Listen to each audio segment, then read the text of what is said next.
For some reason, You has all of the characteristics of a Netflix show that I normally would not like. It's somehow the only show in history that borders the line of CW, Riverdale, and HBO Euphoria, and I don't know how it does that. What I'm trying to say is, I don't know whether I should take this show seriously or not. Upon first glance, I feel like this show sets itself up to be a little bit of a disaster. The writing is, how do you say, cringe? You're not the standard insecure nymph hunting for Faulkner. You'll never finish. From the get-go, it's trying too hard with the voiceovers and the dark bookstores and the serial killer vibes. I just didn't buy it right away. I mean, you'll find more interesting characters watching Outer Banks, at least for the first episode. The only reason I ended up watching season 1 was because of Shay Mitchell, and Lifetime ended up canceling the whole thing, so when I heard Netflix was renewing it for a second season, I was shocked, because I mean, how often does that happen? But surprisingly, I think that's exactly what this show needed. I mean, the jump in production from season 1 to 2 was pretty phenomenal. Finally, I was invested in Joe and Love and the other characters in ways that I hadn't been in season 1, and so was the rest of the world. I mean, the Lifetime network was probably pissed at how well the show did on Netflix considering it flopped on their end. It just goes to show that even if you have the best show in the world, you will get canceled if you don't have good marketing. Another exceptional thing about You is how quickly the hype dies down. I feel like when it comes to shows like Stranger Things or Euphoria, or hell, even Emily in Paris, they're allotted a certain period of hype. But this show's hype comes and goes in a matter of like 3 days. It's like we all collectively binge it the day that it comes out and then never speak of it again. Not on Twitter, not on TikTok, or anywhere else really. So whether it was Netflix that saved season 2 or whether it was Jenna Ortega's groundbreaking performance, Kind, you're so protective. You're like my daddy.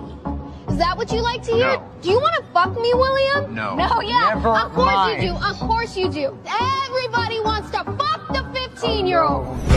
You finally became worth watching for a little bit. The one thing that this show does right is how they can make every season different. And while it's interesting for the first couple of seasons, I think we can all agree that season 3 slightly missed the mark. It started off well with Love killing Natalie and her and Joe having to deal with covering up another murder, but the whole vaccination subplot was a turnoff because I watched this show for murder mystery, not for political commentary. So many shows do this nowadays where they think that young audiences want woke television, and in turn we end up with crap like this. And I mean, just the way that season 3 ended with Joe killing off every main character, including Love, faking his own death, ditching his son, and then going off to Europe just seems a little bit too convenient. Like, could the writers not think of a more clever way to start off the new season? It's like they wanted to completely forget everything that's ever happened and just start brand new. And as I predicted, we pick up season 4 like nothing that happened the past 3 seasons even mattered. Joe is now in London and somehow landed a position as a literature professor at Oxford.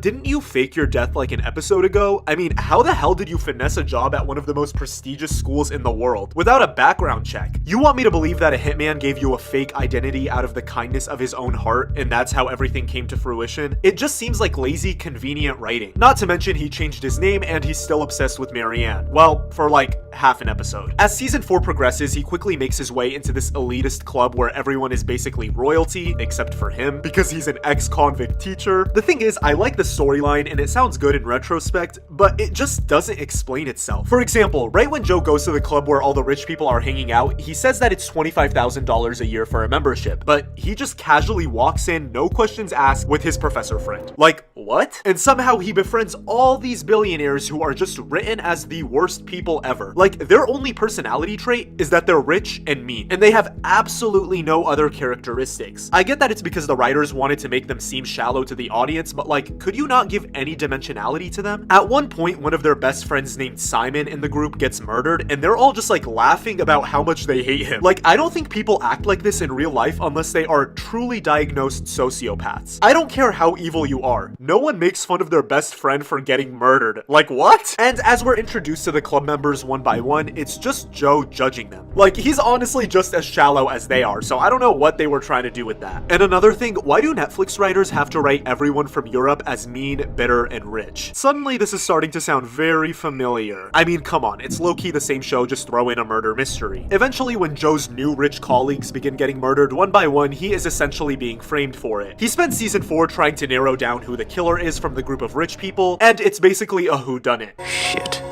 I'm in a whodunit, the lowest form of literature. future. Hey, Joe said it, not me. And again, I'm not gonna lie, despite the inconsistencies in how his character ended up here, the storyline is decent. It's pretty good, but it just seems like such a far departure from what You is actually based on. Sure, there are moments when Joe's past gets the better of him and he finds himself like falling in love with a woman he barely knows and potentially stalking her, but for the most part, this is literally like Riverdale murder mystery. I don't know how else to put it. It's like Knives Out 3, but with way less production. And as you may know by now, it's never a season of You without a sassy, underage girl that Joe somehow mentors. In season 2, it was Jenna Ortega's character. In season 4, it's this British girl named Nadia. She's written as always one step ahead and sort of helps Joe fill in the clues for who the murderer is, but it just seems like a copy and paste of previous seasons. In fact, I actually read that the creator of You wanted Jenna Ortega back in season 4, but they couldn't get her because of Wednesday. But I think the most unforgivable part of this entire season is that they didn't mention Love's name once. Earlier, when I said the first 3 seasons might as well have not happened, I was just trying to be funny. But no, it's for real. They don't mention anything that has happened in the past, even remotely. Maybe for like half a scene, and I think that's it. Season 4 of You could genuinely be a completely different show with totally different characters. I mean, the characters are pretty much totally different except for our main character, and it would have worked just fine, because nothing else that happened in the past even matters. And again, the story isn't necessarily bad, it's just